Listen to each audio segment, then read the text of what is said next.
Hello everyone, welcome back to Lakshya academy. आप सभी का स्वागत है लक्ष्य एकेडमी के इस प्लेटफॉर्म पे, जहाँ पे हम अपना कॉमर्स का क्रैश कोर्स कर रहे हैं फॉर दिसंबर यूजीसी नेट 2024। ठीक है, आपके जो एप्लीकेशन है वो स्टार्ट हो चुके हैं, है ना। आप सभी को ये इन्फॉर्मेशन अब तक तो मिल ही चुकी होगी कि आपके एप्लीकेशन स्टार्ट हो चुके हैं। ऑनलाइन पोर्टल पे आप जाके एप्लीकेशन स्टार्ट कर सकते हैं। नोटिफिकेशन आ गई हैं, है ना। बट हमारी प्रिपरेशन थोड़ी आगे बढ़ चुकी है। हम आज डे 33 कर रहे हैं और यूनिट 4 स्टार्ट कर रहे हैं यहाँ से बिजनेस स्टैटिस्टिक्स का। ओके, जो भी स्टूडेंट फर्स्ट टाइम इस चैनल पे आए हैं वो डिस्क्रिप्शन बॉक्स में एक लिंक गिवन है, वहां जाके आप हमसे कनेक्ट हो जाएंगे लक्ष्य एकेडमी की टीम से, सो दैट क्लास के पीडीएफ्स वगैरह सब भी आपको टाइमली मिलती रहे और क्लास नोटिफिकेशंस भी। ओके, चलिए, अब जैसे कि नोटिफिकेशन आपका आ चुका है, एप्लीकेशंस अब स्टार्ट हो गए, तो अब आपका कंपटीशन भी यहाँ से स्टार्ट हो जाता है ना। तो इस कंपटीशन को मुकम्मल करने के लिए आप हमारा कॉमर्स का कॉम्प्रिहेंसिव बैच परचेज कर सकते हैं। जिनको भी पूरी डिटेल स्टडी करनी है, जिनको सिर्फ रिवीजन करना है, उनके लिए तो यूट्यूब पे फ्री सेशंस चल ही रहे हैं। जिनको कॉम्प्रिहेंसिव मतलब पूरा एकदम स्टार्टिंग से पूरा प्रिपरेशन करना है, तो वो कॉम्प्रिहेंसिव बैच ले लेंगे। यूनिट वाइज क्लासेस हैं, आपकी मॉक टेस्ट है, लाइव एंड रिकॉर्डेड क्लासेस हैं, पीडीएफ डाउनलोडेबल फॉर्म में है, डाउट सॉल्यूशन क्लासेस हैं और डिस्काउंट है आपका 22% का। कोड लगाना है आपको PO22 का। ठीक है, इस कोर्स को परचेज करने के लिए अगर डिस्काउंट चाहते हैं तो ये कोड लगाएंगे आप PO22 का। चलिए, ये सारी क्लास से रिलेटेड बातें थी। आते हैं अपनी क्लास पे। देखिए, बिजनेस स्टैटिस्टिक्स, आपकी यूनिट का नाम क्या है? बिजनेस। आप अभी तक भली भांति परिचित हो गए होंगे इस शब्द से कि बिजनेस होता क्या है, बहुत बार हमने डिस्कस कर लिया है। उसके बाद स्टैटिस्टिक्स। स्टैटिस्टिक्स क्या है? It is simply a science. एक ऐसा साइंस या मैथ्स की एक ऐसी ब्रांच है जिसमें हम क्या करते हैं, कलेक्ट करते हैं डाटा को, फिर उसको ऑर्गेनाइज करते हैं, प्रेजेंट, एनालाइज और इंटरप्रेट। मतलब हमने क्या किया, बहुत सारे जगहों से हमने डाटा कलेक्ट किया और उस डाटा को अरेंज करके उससे कोई एक मीनिंगफुल एक इंफॉर्मेशन निकाल ली। ठीक है, जैसे हमने एक क्लास का, बहुत बच्चे से आप सुनते आ रहे हो ना कि क्लास की एवरेज हाइट हमको निकालनी है, या क्लास के बारे में हमको पता करना है कि इस क्लास में कितने बच्चे हैं जिनकी हाइट 5 फीट से 6 फीट के बीच में है। ठीक है, इस क्लास में कितने स्टूडेंट इंटेलिजेंट हैं, कितने ब्रिलियंट स्टूडेंट हैं, कितने एवरेज स्टूडेंट हैं, कितने बिलो एवरेज है। तो हम क्या है, एक समूह के बारे में, एक बहुत बड़े समूह के बारे में जब हमको कुछ पता करना होता है तो हम क्या करते हैं, उससे डाटा इकट्ठा करते हैं और फिर उसको एनालाइज करके उस पर विश्लेषण करके हम क्या करते हैं, उससे एक इंफॉर्मेशन निकालते हैं। इसी एक कला को, इसी एक पूरे प्रोसेस को हम क्या बोल देते हैं, स्टैटिस्टिक्स बोल देते हैं। ओके,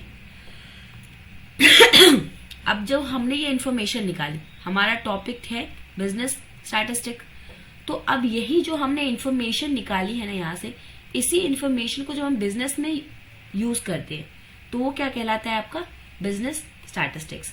जैसे हमने मार्केट में पता किया कि एक मार्केट में कितने लोग हैं जो कि XYZ प्रोडक्ट को यूज करते हैं। ठीक है, मतलब मान लीजिए कि हमने किसी एक फूड प्रोडक्ट के बारे में, हमने कोल्ड ड्रिंक के बारे में पता किया। ठीक है, तो हम पता करते, पूरे मार्केट में हम पता करेंगे, पूरे एक जोग्राफिकल एरिया में, मतलब एक किसी राज्य में, किसी भी छोटे से एरिया में हमने क्या किया, हमको पता करना है कि यहाँ पे कोल्ड ड्रिंक की डिमांड कितनी होगी, है ना। तो हम सर्वे कर लें, है ना, हम किसी भी तरीके से डाटा कलेक्ट करेंगे और पता करेंगे कितने लोग हैं इसको यूज करने वाले। हमको पता चल गया कि 50% जो पॉपुलेशन है वो कोल्ड ड्रिंक पीती है। ठीक है, अब हम इस 50% के हिसाब से ये जो हमको इन्फॉर्मेशन मिली, स्टैटिस्टिक्स से जो हमको इन्फॉर्मेशन मिली, हम इसको बिजनेस में यूज करेंगे कि 50% डिमांड है मार्केट में, हमको 50% के हिसाब से प्रोडक्शन करना है। तो ये क्या हो गया आपका बिजनेस स्टैटिस्टिक्स। स्टैटिस्टिक्स के इन्फॉर्मेशन को हमने कहाँ यूज किया, बिजनेस में। ओके, यही है कि application of statistical method to analyse business data. ठीक है, या फिर इसका उल्टा हम कर सकते हैं कि बिजनेस में मान लीजिए कि हमने प्रोडक्शन किया, सेल्स निकाली, अब हम स्टैटिस्टिक यूज करके प्रोडक्शन किया, फिर सेल्स की, अब हम स्टैट्स लगाएंगे कि बताओ अगर 500 यूनिट पे हमने 1,000 का प्रॉफिट किया है, तो अगर हम 1 लाख का अगर हम प्रोडक्शन करते हैं तो हमको कितना प्रॉफिट हो सकता है। तो यहाँ पे क्या हम संभावनाएं चेक कर रहे हैं, है ना। हम कुछ डाटा को यूज करके, कुछ स्टैटिस्टिकल मेथड यहाँ पे लगा के हम पता करेंगे कि आगे क्या हो सकता है ना। तो यही आपका बिजनेस स्टैटिस्टिक्स है।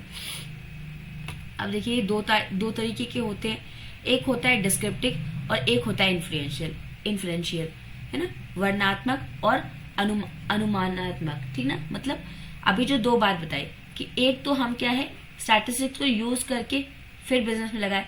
पहले हमने एक स्टडी कर ली और उसके बेसिस पे हमने डिस्क्राइब किया, है ना।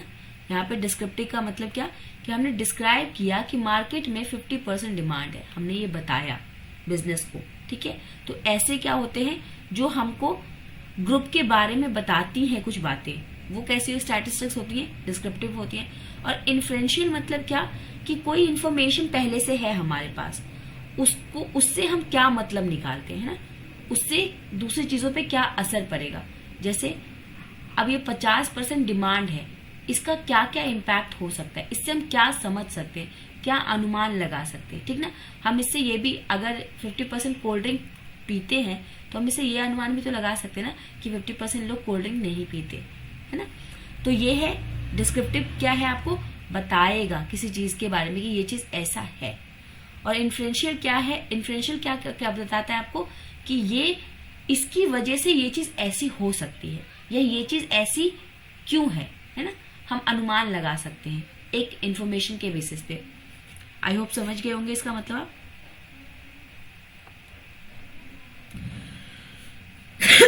अब देखिए स्टैटिस्टिक का सबसे इजी और सबसे फेमस जो आपका है, मतलब स्टैटिस्टिक्स का मतलब जो एक इंसान, आम इंसान समझता है, वो क्या है आपका सेंट्रल टेंडेंसी, है ना। सेंट्रल टेंडेंसी जो है आपकी, अब ये 3 तरीके की होती है। सेंट्रल टेंडेंसी मतलब क्या कि एक चीज जिसके इर्द गिर्द बाकी चीजें होंगी, है ना। एवरेज सेंट्रल टेंडेंसी मतलब एक केंद्र का बिंदु जिसके आसपास बाकी सारी चीजें हैं, है ना। अब ये 3 तरीके की होती है आपका। पहली होती है mean, median and mode. Your mean, median and mode, ठीक ना, ये हम जानते हैं। अब देखिए यहां से ये दो चीजें आप समझ लेंगे कि मीन जो होता है ये मैथमेटिकल मेजर है। मैथमेटिकल मतलब कि ये आपको सिर्फ आंकड़े बताता है, क्वांटिटेटिव, कि कितना कोई चीज कितनी होगी। जैसे हमने एक क्लास का एवरेज निकाला हाइट का, तो ये हमको सिर्फ एक नंबर बताएगा कि हाँ इस क्लास का एवरेज हाइट जो है वो 5 फीट 2 इंच है, ठीक है। ये हमको सिर्फ नंबर बताएगा, ये एक मैथमेटिकल मेजर है। उसके बाद मीडियन और मोड जो है ये क्या बताता है, पोजीशन बताता है, ठीक ना। ये आपको उसकी स्थिति बताता है, सिर्फ मैथ्स नहीं, सिर्फ नंबर्स नहीं, उसकी पोजीशन भी बताता है कि ये दूसरे की तुलना में कहाँ पे है, ठीक है। तो 3 तरीके की आपकी सेंट्रल टेंडेंसी होती है, mean, median and mode, okay. अब देखिए आपका मीन क्या होता है। मीन आपको पता है, मीन आपके देखिए 3 तरीके के होते हैं। मीन जो हमने एवरेज कहा, कि एवरेज भी अब 3 तरीके का है। नॉर्मल लोग क्या जानते हैं कि एवरेज सिंपल एक एवरेज होता है, लेकिन एवरेज आपका 3 तरीके का होता है। मतलब मीन आपका 3 टाइप्स का होता है, एक अर्थमेटिक मीन, एक ज्योमेट्रिक मीन और एक आपका क्या है हार्मोनिक मीन, यानी कि AM, GM और HM, ठीक है। अब कैलकुलेशन ऑफ मीन कैसे होता है, कैसे कैलकुलेट करते हैं, एक बड़ा ही सिंपल सा एग्जांपल है यहाँ पे। देखिए मीन हम निकालते कैसे, जितना भी हमारे पास डाटा है, ठीक है। जैसे हमने कहा कि क्लास के सभी बच्चों का एवरेज हाइट हमको निकालना है, तो सभी बच्चों का हाइट हमने ले लिया। ये क्या हो गया, कलेक्शन ऑफ डाटा। हमने आंकड़े एकत्रित किए हैं, ये आंकड़े एकत्रित किए हमने, ये सारे आंकड़े हैं हमारे पास। अब इस आंकड़ों का हमको मीन निकालना है, ठीक ना। तो हम क्या करेंगे, ये प्लस ये प्लस ये प्लस ये प्लस ये सबको जोड़ देंगे, हमारे पास एक वैल्यू आ गई। इसको हमने क्या कहा, सिग्मा एक्स, ठीक है। सारे वैल्यू का एडिशन, सभी जो हमारे पास सभी जो आंकड़े थे उन सबका जोड़ हमने निकाल लिया। And divide the sum by the number of scores. अब ये जितने भी थे, ये 1 2 3 4 5, ये आंकड़े हमारे पास कितने थे, 5 आंकड़े थे भिन्न भिन्न। इन सबको हमने क्या किया, सिग्मा एक्स को हमने n से डिवाइड कर दिया, नंबर ऑफ ऑब्जर्वेशन से।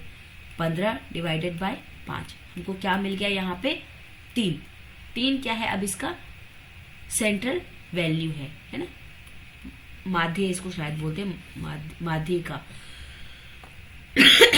वो हमको मीन मिल गया कि ये 3 आया। ठीक है, अब इसका मतलब हम कह सकते हैं कि जो 3 जो है, अब देखिए ये सारी जो वैल्यूज है 1 1 5 4 3 2, ये सब क्या है, 3 के इर्द गिर्द ही घूम रही है। इससे ना तो बहुत ज्यादा है ना बहुत कम है, ठीक ना, इसके इर्द गिर्द ही घूम रही है। अब देखिए हमने यहाँ पे देखा था कि मीन जो है आपका 3 टाइप का है। पहला अर्थमेटिक, अभी जो हमने निकाला वो क्या था, अर्थमेटिक मीन था। ठीक है, एवरेज जो हमने निकाला उसको क्या बोलते, एएम, अर्थमेटिक मीन। अब ये अर्थमेटिक मीन जो है ये कैसा हो सकता है, ये आया हुआ क्वेश्चन है।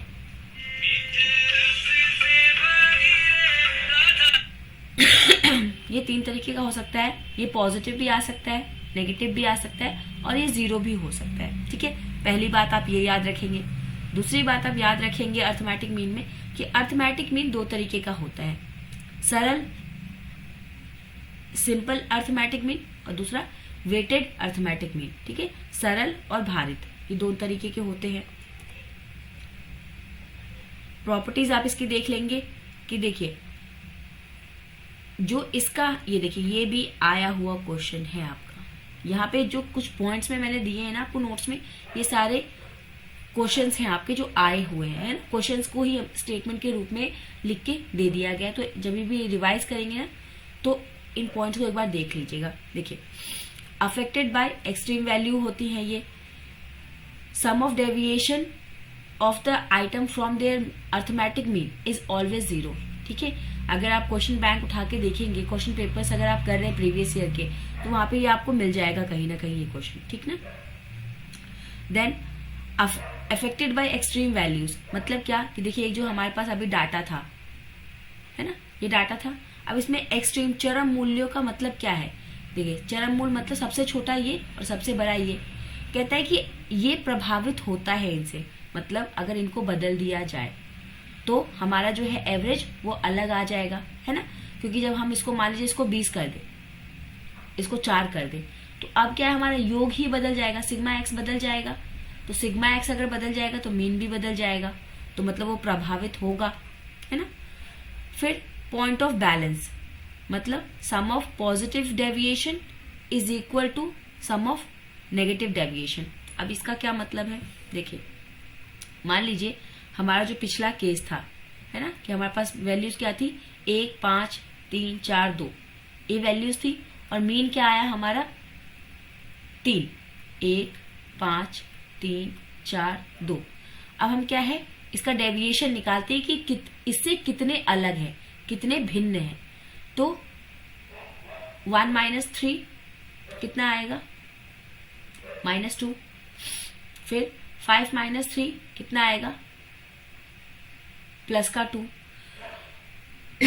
3 - 3 0, इसमें से किया तो ये कितना आएगा हमारा 4 - 3 प्लस का 1, और इसमें से माइनस करेंगे तो कितना आएगा 2 - ये करेंगे तो -1, है ना। ये थोड़े वैल्यूज गड़बड़ है। ये कहने का मतलब क्या होता है कि जो 0 के इधर के नंबर्स, मतलब अगर नेगेटिव नंबर को जोड़ेंगे तो नेगेटिव का 2 आ जाएगा और पॉजिटिव का 2 आ जाएगा, मतलब बैलेंस रहता है। ये वैल्यूज थोड़े से गड़बड़ है, इसलिए गड़बड़ हो रही है ना। तो ये बराबर आते हैं हमेशा अर्थमेटिक मीन में, ठीक है। अब एक चीज है आपकी, देखिए ये सब आप पढ़ लेंगे, है ना, ये सारे आए हुए क्वेश्चंस हैं, आप एक बार रीडिंग लगा लेंगे। देखिए फिर आपका क्या है, depends on the change of origin. Change of origin मतलब क्या, कि अगर वैल्यू में कुछ जोड़ और घटा दिया तो उस पर ये निर्भर करता है, ठीक है। एंड स्केल पे भी निर्भर करता है। स्केल मतलब क्या, कि अगर जो नंबर्स थे उस पे हमने कुछ गुणा कर दिया या किसी से भाग दे दिया, है ना, डिवाइड कर दिया, तो भी मतलब ओरिजिन ऑफ चेंज, बेसिकली आपको ध्यान क्या रखना है कि ओरिजिन ऑफ चेंज और ओरिजिन ऑफ स्केल क्या होता है। ओरिजिन ऑफ चेंज मतलब अगर हमने वैल्यू में कुछ जोड़ और घटा दिया, और ओरिजिन ऑफ स्केल का चेंज ऑफ स्केल का मतलब क्या होता है कि कुछ गुना या भाग कर दिया। ठीक है, तो इन पे ये डिपेंड करता है। ओके फिर आपका ज्योमेट्रिक मीन है एंड हार्मोनिक मीन है। ओके आगे की क्लास में यहाँ से हम कंटिन्यू करेंगे। आज के लिए इतना ही रखते हैं, क्योंकि सेशंस हमको ज्यादा बड़े नहीं रखने। तो अभी तक के लिए आप क्या कीजिएगा, वैसे पीडीएफ आपको मिल जाएगी तो आप खुद से भी रिवाइज कर सकते हैं, अदरवाइज हम कल यहाँ से कंटिन्यू कर लेंगे। ठीक है, कैलकुलेशन वाला पोर्शन यहाँ से कंटिन्यू करेंगे। आज के लिए बस इतना देखिएगा, स्टैटिक्स क्या होते हैं, सेंट्रल टेंडेंसी कैसे निकालते, कुछ न्यूमेरिकल्स कर लीजिएगा। ओके और क्वेश्चन पेपर एक बार देख लीजिएगा सो दैट आपको आइडिया लग जाए। ओके चलिए, बाकी चीजें हम कल डिस्कस कर लेंगे। ठीक है, चलिए, थैंक यू एवरीवन। चलिए बाकी सारी चीजें हम कल डिस्कस करते हैं।